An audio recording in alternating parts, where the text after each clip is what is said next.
Today, we're going to talk about the right way to train. There are so many different training methods out there in the horse world, and many can talk as if they're going to be the solution for all of the training woes if you follow that step-by-step process. The truth is that every training method does have its valid points, and that each one can be extremely useful. The key is to view each training method as a tool. Someone else's path, someone else's method may have worked beautifully for them and for their horse. But for you or for your horse, perhaps not so much. When you have solid principles, every tool can find its place. So I would encourage you to keep an open mind to different training methods and think about what's new there that you can learn and what can you take from that method, what can you gain there. Maybe it's an exercise, maybe it's a concept, maybe it's just a new awareness of something that can benefit you and your horse.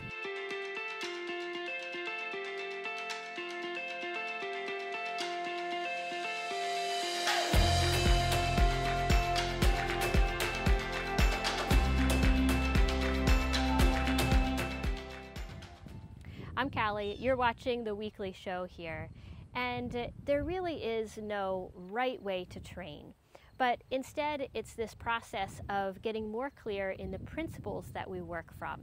To me, one of those principles is understanding the horse, doing our best to see how the horse views the world, and not just literally in terms of their senses, but that is actually a part of it. Even just a horse's field of vision is so different from our own. And if we can think about how they sense the world, we can understand why they might spook at something that we never saw. Or they might hear something and get distracted by a noise that our ears couldn't even pick up. So one of those first principles is, how can we better understand the horse? The second principle is in training and understanding how the horse learns. And there's so many different layers to this, but at its core, horses' behavior in some ways isn't that different than our own. Horses are going to do more of what brings them good things or what gets rid of bad things. And horses are going to do less of what takes away good things or what brings bad, undesirable things. This is that whole training quadrant. I believe that when we're actually in a training situation, the quadrant is very fluid. For example, we're not working entirely just in positive reinforcement, even if we intend to. There's other little elements in play. But we can work to do more training in principles of how can we make this enjoyable for the horse while helping them understand what we want. Another principle is paying attention to each individual horse in how they express themselves, in how they communicate. We can think of it as basic body language, but how this gets even more refined when a certain horse might do something. They might scratch their leg each time that they're anxious, where they take their head down and they rub on their leg. Or another horse might get a certain display of tension through their body. Maybe they hold their tail to one side when they're starting to have a sore back again.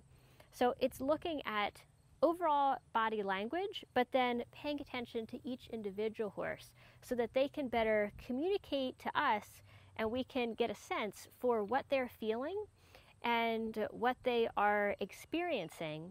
And it gives us feedback as we're going through different training methods as to what is helping make that horse understand and also enjoy what we're doing. Another principle we may consider when training is the movement of the horse. We understand the body position of the horse that is biomechanically best for them, that keeps them healthiest, that helps them be most comfortable when they're moving, especially when they're carrying our weight as a rider. And we want to work in training methods or techniques that help encourage and support this body development and this movement from the horse. So in the end, if you think of what's important for you and for your horse, what are the principles that you want to train by, that you want to guide which methods you follow and which is the right way for you? Let's go through some of these principles that we discussed here. You want to be having fun, your horse should be having fun, You want to be able to feel like you're communicating better with each other. You want your horse to be moving in a way that helps him feel good in his body and is going to keep him long-term happy and sound and healthy. And you also want to be moving in a way that's going to keep you happy, feeling secure in the saddle, and sound, healthy as well. If you keep these principles in mind, it will help you look at any training method and determine if it's right for you and your horse. Right now, I'm partnering with Jenna Knudsen, an expert in helping equestrians and riders reach their dreams. We're doing a really unique challenge. We're calling it the Ride Like a Kid Challenge. Because at least sometimes you look at kids riding with a bit of envy of their carefree attitude, or you reminisce about when you used to be like that with horses. Through this process, we'll help you recapture that feeling and set you up to have a special year, a year of growth, regardless of what the world and life might bring. Connect with your dreams and enliven your imagination, and see what a difference this makes in your riding. Jenna and I will be teaching a live class once a day for 5 days, starting January 11th. Join us live or watch the recordings. This is totally free, but only available for 1 week. So you've got to jump right in if you want to join us. Click the link to sign up for free, and I'll see you soon.